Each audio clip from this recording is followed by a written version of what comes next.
This will be a quick video on how I darken my yellow pine pallet wood. This is before darkening and this is after darkening. This method is relatively inexpensive and acts as an aged wood accelerator. This is iron acetate. To make this, you will need white vinegar and fine steel wool. The mixture that I personally like is 1 litre of 4% vinegar to 15 grams of fine steel wool. Today I'm making a 2 litre batch, so I'm just doubling the amounts. Adding a small amount of room temperature vinegar to the bottom of the jar to prevent the glass from cracking. Boiling the rest of the 2 litre white vinegar on the stove to speed up the process. Then slowly pouring that into the jar. With the superfine steel wool, I am weighing out 30 grams. I then wash it with soap under warm water to remove any impurities. Squeeze out the water, then dry off any excess.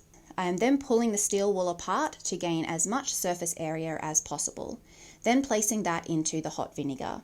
Ideally, you would be using only 1 jar, but my larger jars are currently being used elsewhere. It's not a problem, I'll be mixing these in together shortly.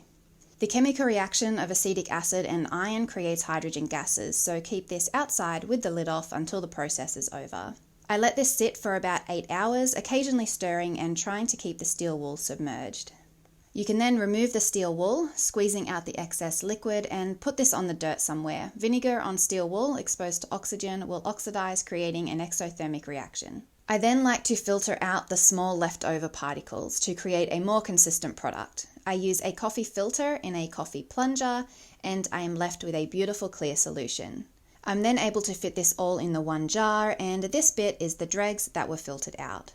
Iron acetate reacts with the tannins in the timber. The more tannins, the darker the effect will be. I'm using yellow pine pallet wood, which doesn't have a lot of tannins at all, so I'll be adding some in, which brings me to the next recipe, tea tannins. Boil the kettle and add 10 black tea bags to a large jar.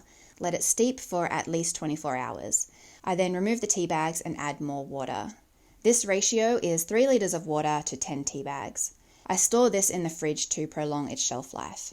I have a free downloadable sheet over on my website with all the ratios that I use. Next up is how I apply these 2 solutions to the timber. I have tried sponges, brushes and rags in the past, but my favourite and fastest is a small paint roller. I pour some of the tea tannins into the paint tray, put it in the shade to minimise evaporation, then roll it along the surface of the palings. I place these in the sun to dry for the rest of the day. Bring them in overnight, and then the next morning I'm ready to apply the Aged Wood Accelerator. I keep a separate roller head for the iron acetate just to prevent contamination. I apply this in the same manner as the tea tannins, focusing on flooding the low-lying areas. This is also a lot easier if you aren't trying to film the process. It will appear to have no change until the reaction starts to take place. If you're using a different type of timber, I would highly recommend you check out Jeremy's channel over at Gadgets and Grain. He covers a lot of different wood types and different variables as well.